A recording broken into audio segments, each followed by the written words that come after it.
आज कहानी छप्पन छुरी की। पर्दे में रहकर गाती थी गाने, एक ऐतिहासिक कहानी के अनछुए पहलू। क्या आपने कभी छप्पन छुरी का नाम सुना है? अगर हाँ, तो क्या आप इनकी कहानी और इनकी असलियत जानते हैं? आखिर वो ऐतिहासिक महिला छप्पन छुरी कौन थी?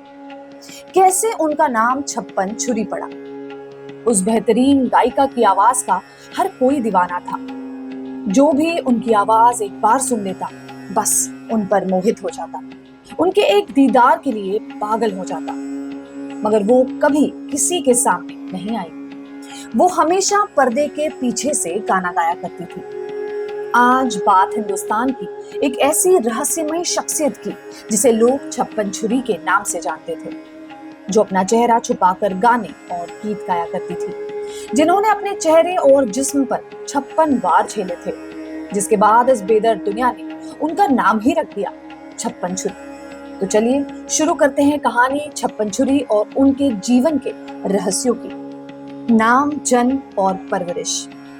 हिंदी सिनेमा में भी आपने छप्पन छुरी का नाम जरूर सुना होगा।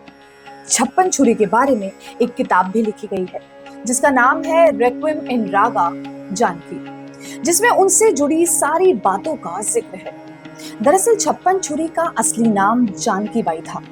उनका जन्म 1880 को वाराणसी में हुआ था।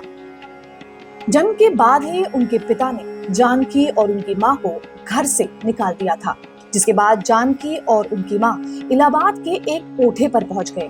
दोनों वहीं पर रहने लगे और धीरे धीरे जानकी की मां उस कोठे की मालकिन बन गई। उसके बाद यह सिलसिला चलता रहा। बेटी जानकी को गीत और संगीत में काफी रुचि थी। उन्होंने 8 साल की उम्र से ही गीत गाना शुरू कर दिया था। जानकी की आवाज का तिलिस्म। लोग बताते हैं कि जानकी बाई की आवाज इतनी शानदार थी कि जो एक बार सुन लेता था वो उन पर फिदा हो जाया करता था। लोग उनकी आवाज सुनकर उनकी तरफ खींचे चले आते थे। और एक दिन 12 साल की जानकी की आवाज उस जमाने के एक कांस्टेबल ने सुनी और वो उन पर फिदा हो गया। जानकी देवी ने उस दिन यमुना तट श्याम खेले होली गीत गाया था। ये उनकी आवाज का दम था कि ब्रिटिश शासक जॉर्ज पंचम उनकी गायकी के मुरीद थे।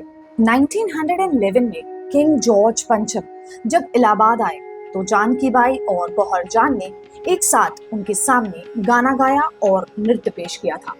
किंग जॉर्ज ने तब उन्हें 100 किन्नी भेंट की थी। रीवा के राजा ने तो उन्होंने अपने दरबार में जगह देने का प्रस्ताव तक दिया। एक तरफा प्यार और इम्तिहान। पुलिस कांस्टेबल रामानंद दुबे को नाबालिग जानकी से एक तरफा प्यार हो गया। हद तो ये थी कि पुलिस कांस्टेबल दुबे ने जानकी देवी की मां को जानकी के सामने नथ उतराई का प्रस्ताव रख दिया। वो उनसे शारीरिक संबंध बनाना चाहता था। इस बात पर जानकी बाई की मां बहुत खफा हो गई। उन्होंने कहा कि वो कलाकार है, अपनी कला दिखाते हैं, अपनी इज्जत नहीं बेचते। मशहूर सिंगर गौहर जान से दोस्ती। ये जानकी की कला और उनकी ख्याति ही थी। उस जमाने की मशहूर सिंगर गौहर जान भी जानकी की आवाज की दीवानी हो गई और देखते ही देखते जानकी बाई से उनकी दोस्ती हो गई, जिसके बाद 1911 में गौहर जान और जानकी बाई ने कई सारे गाने फिल्मों के लिए रिकॉर्ड किए। देखते ही देखते जानकी बाई की आवाज पूरे देश में फेमस होने लगी और उनकी ख्याति चारों तरफ फैल गई। निर्णायक और दर्दनाक मोड़। जहां एक तरफ जानकी पूरी दुनिया में अपनी कला और आवाज के दम पर सफलता के झंडे गाड़ रही थी, लेकिन दूसरी तरफ रामानंद दुबे जानकी बाई के पीछे लगा रहा। जानकी की मां के लाख समझाने के बाद भी वो नहीं मान रहा था। उस जमाने में पुलिस वालों का कुछ अलग ही रौब हुआ करता था, तो उसने अपनी कोशिश जारी रखी और एक दिन वो जानकी बाई के घर में आ गया। उस दिन जानकी बाई की मां बहुत ज्यादा तिलमिला गई। उन्होंने अपनी बेटी को एक आईना दिया और कहा कि इस आईने को उस पुलिस कांस्टेबल के सामने रखना और उसका चेहरा उसे दिखाना, और उसके बाद जो मैं कहूंगी उसको दोहराना।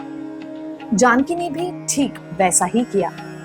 वो रामानंद दुबे के सामने गई और शीशा उसके चेहरे के सामने कर दिया और अपनी मां की बात को दोहराते हुए कहा, बाबू साहब, मैं अंग्रेजी लाट साहब के सामने शगुन किया है।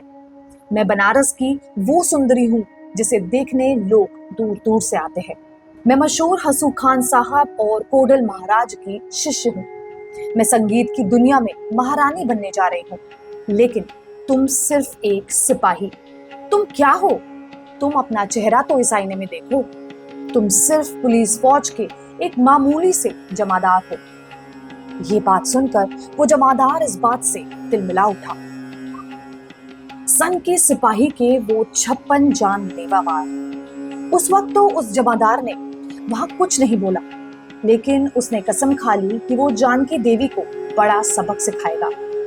और कुछ दिन बाद ही एक बार फिर से वो सिपाही जानकी देवी के घर में घुसा। इस बार उसके हाथ में तलवार थी। जैसे ही उसने जानकी बाई को देखा, उसने तलवार से उन पर जानलेवा हमला कर दिया। जानकी बाई के चेहरे और उनके पूरे बदन पर उसने 56 वार किए। वो सुंदर दिलकश गायिका का चेहरा विद्रूप हो चुका था। इस भयानक हादसे के बाद किसी तरह से जानकी बाई बच तो गई, लेकिन उनका चेहरा पूरी तरह से खराब हो चुका था। उन पर 56 वार किए गए थे और इसी हमले के बाद जानकी बाई को 56 छुरी के नाम से जाना जाने लगा। मगर जारी रहा गायिका का सफर।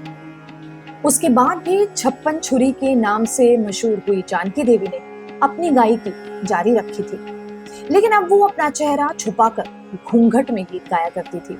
अब भी उनकी आवाज पर लोग मोहित हो जाया करते थे। लोग उनको 56 छुरी के नाम से पुकारने लगे। एक बार मध्य भारत के रीवा की रियासत के राजा ने जानकी बाई को इनवाइट किया था। जानकी बाई की आवाज सुनकर वो बहुत खुश हुए और उन्होंने कहा कि इतनी खूबसूरत आवाज है, इसको छुपा कर क्यों रखा है। वो उनका चेहरा देखना चाहते थे। इस पर जानकी बाई ने कहा था कि कलाकार की फतह सूरत नहीं सीरत से होती है। इस बात पर राजा बहुत खुश हुए थे और जानकी बाई को ढेर सारा इनाम दिया था।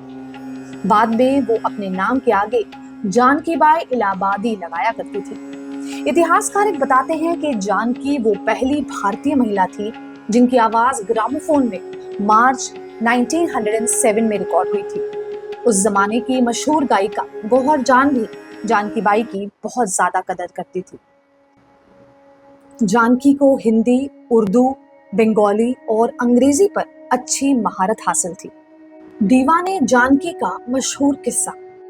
एक बार जब वो घूंघट में रहकर पर्दे में गाना गा रही थी, तब उनके किसी चाहने वाले ने अचानक से उनका घूंघट उठा दिया और उनका चेहरा देखकर वो इंसान हैरान और परेशान था कि इतनी खूबसूरत आवाज और उनका चेहरा इतना दागदार और जख्मों से भरा हुआ कैसे है। बाद में जानकी देवी की शादी हुई इलाहाबाद के एक वकील शेख अब्दुल हक से, मगर ये शादी बहुत लंबे समय तक नहीं चल पाई। उसके बाद जानकी बाई ने एक धर्मार्थ ट्रस्ट भी बनाया, जो कि आज भी इलाहाबाद में मौजूद है। उन्होंने अपनी सारी कमाई इस ट्रस्ट में लगाई। ये ट्रस्ट गरीबों को कंबल बांटता, मुफ्त में खाना खिलाता। जानकी बाई ने मंदिरों और मस्जिदों में भी बहुत सारा पैसा दान किया। उन्होंने बहुत अच्छे अच्छे काम किए। उनका ये अच्छा काम इसी तरह अंतिम सांस तक चलता रहा। फिर एक दिन अचानक 18 मई 1934 को जानकी देवी इस दुनिया से हमेशा हमेशा के लिए रुखसत हो गई। इलाहाबाद के आदर्श नगर के काला डांडा कब्रिस्तान में उनकी कब्र आज भी मौजूद है, मगर वो बहुत ही बदहाल। आपको ये वीडियो कैसा लगा हमें कमेंट कर जरूर बताना। अगर हमारी ये कोशिश, हमारा ये वीडियो पसंद आया हो तो वीडियो को लाइक करें, शेयर करें और चैनल को सब्सक्राइब करना ना भूलें। अगले एपिसोड में पलटेंगे इतिहास के कुछ और पुराने जले कटे पन्ने। तब तक के लिए प्लीज टेक केयर।